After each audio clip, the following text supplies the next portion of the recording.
I knew this opportunity had enormous potential. I just had no idea how to take advantage of it. And I also had no one to guide me. I just knew that I had to try. So I did. And I failed a lot. Now, I started by simply buying and reselling Instagram accounts. And that's actually how I made my first few $1,000s. But I very quickly noticed the problem with that business model. I would buy a few accounts here and there for a few $100, but the whole process of finding the accounts, negotiating, buying them, then trying to find a potential buyer, negotiating again, rebranding the account, and then reselling it would take entire weeks.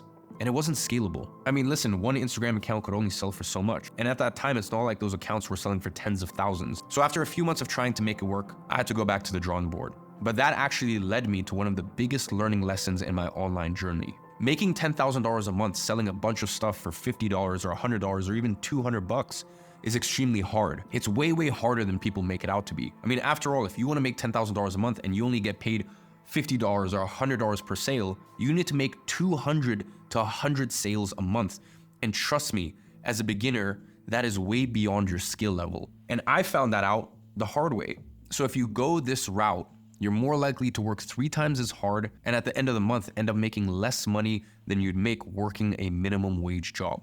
And that is what led me to my first big discovery. You need to focus on high ticket. That is selling things priced anywhere from $1,000 to $2,000 to $5,000 to $10,000 and sometimes even more. Listen, it's very simple.